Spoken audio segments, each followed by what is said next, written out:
In the beginning we see that a married man named Jay Jackson is planning to attend a conference. In the next scene we see he plays with his two daughters Molly and Poppy before going to bed for the night. Soon a strange figure in the house appears outside as a ghost talking to Jay's family.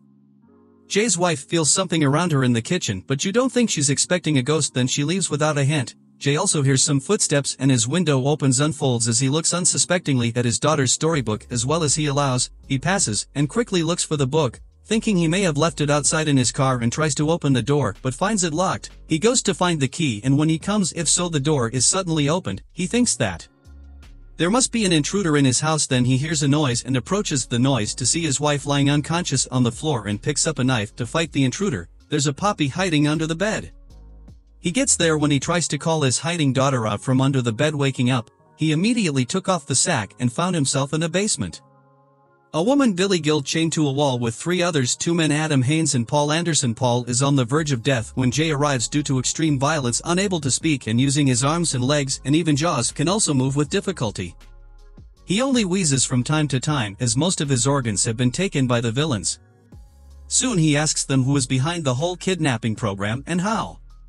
But they also can't tell all that Adam knows, as he was working the night shift as a security guard at a graveyard when he was taken. Cat 2 says she was at a parking lot after a night out. Jay then begins to complain, saying he doesn't deserve the treatment because he's a good person and he also hasn't done anything wrong. Soon he finds blood in the middle of the cell, which Adam calls the villain's playground because it's where he asks them to do whatever he wants with whoever he wants. Just then, the lights go off and on and the windows creak, causing fear in the prisoners as a warning, except for Jay since he's new to the situation. Jay wants to confront the villain faster than anything else, so he anticipates his entrance. He doesn't even know who he's fighting yet. Unfortunately, only the window opens and a piece of meat is thrown into the cell, which they begin to share between themselves, but Jay can't eat because he's vegan and tosses his piece back at the other two for Paul, who cannot eat. They say he only gets injections to keep him alive. Then Jay begins to work on how to get out of the cell. He starts by scraping off the mortar between the bricks on the wall like in Prison Break with his fingernail until it peels off. That's when it dawns on him that the only way out of the cell is through the door. He doesn't give up, however, but he goes instead to dig in the center of the cell and finds a bone and a skull. Soon Jay finds a CCTV in a corner of the cell and informs the others. Then they understand that's how the villain has been watching them the entire time. Jay then confronts him via the camera to piss him off and have him open the door, while Adam and Kat try to call him to order. They tell him that all hell is let loose. Once he gets angry, Frankenstein, as the prisoners call him, sees this and really gets angry. The lights go off and on and he opens the door into the cell. When Jay sees his physique and how he wears an ugly mask, he is afraid and cowers immediately. Jay soon sums up the courage to ask him about his wife and daughters to know if they are fine. Frankenstein just ignores him and goes over to Paul. He takes him to the cell center and hands Kat a knife. He makes Kat cut through Paul and give him one of his organs and eats it. Then he sends her back. Frankenstein also tosses the same knife at Jay and asks him to do the same, but Jay attempts to stab him instead. Frankenstein therefore beats him up and goes to drag Kat to the cell center. He orders Adam to stuff her throat with a razor-carrying bug and makes her swallow it. Then he leaves Kat chokes for a while and later spits out the bug with blood. Jay finds the razor after killing the bug and cuts himself loose. So when Frankenstein comes back, Jay pushes him away from the entrance and tries to escape.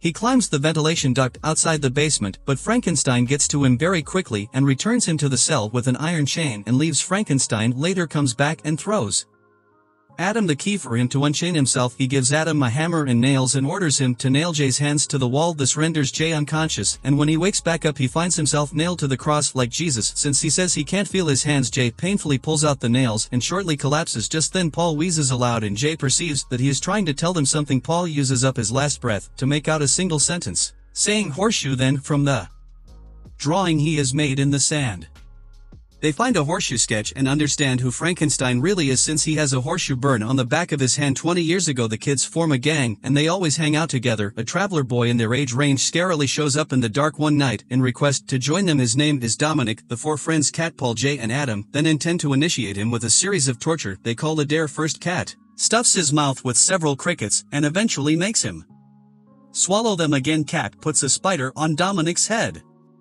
which later gets into his ear and causes him to wail and flee the place. Immediately afterward the gang goes after Dominic and finds him hiding. At once Jay nails him to the ground like Jesus on the cross and Adam pours a swarm of worms on his face. Then they leave him alone, warning him to prevent the worms from getting in his eyes since they'll eat his brain out. If that happens, Dominic makes it through that night and goes back home. Then he becomes one of them, having passed the dare one day.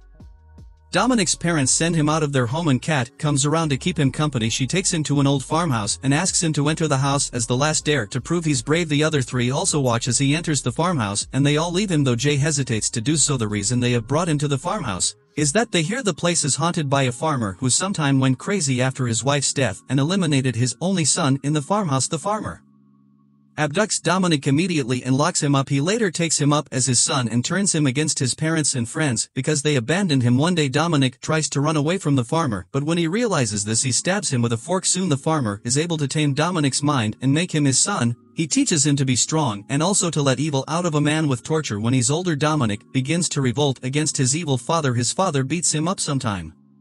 Because he fails to do his work, Dominic gets angry and goes into the farmer's study. There he finds the news of how the farmer murdered his son and also burned Dominic's parents alive when they tried looking for him. Once the farmer realizes this, he beats him to a pulp and tries to eliminate him in a hot liquid. Fortunately for Dominic, he slips out of the farmer's hands, knocks him out, dropping him in the hot liquid. This is how he becomes Frankenstein. In the cell, Jay plans for them to apologize to Dominic when he next enters. The rest don't see anything good in this, so when Dominic arrives they stay quiet while Jay pleads with him. He shuns Jay afterward and hands him spiders in a syringe for him to push into Kat's ear. Notice that his pattern of torture is very much in line with what they did to him 20 years ago. Jay plans again to act like he's been knocked out when Dominic arrives and he sprays him with blood from a hose. Jay attacks him immediately. They all attempt to beat him down, but fail. Dominic pins Adam down and forces Kat to drop a worm into his eye. After he leaves, Jay tries to pull out the worm so that it doesn't get to his brain, but it has already gotten into his eyeball, so they remove it. Soon Adam tries to get the knife Jay took from Dominic from him because he doesn't want to die. When Dominic comes back inside and wants to protect himself, he struggles with Jay for the knife and Kat hits him with a block for him to stop. Unfortunately, the knife accidentally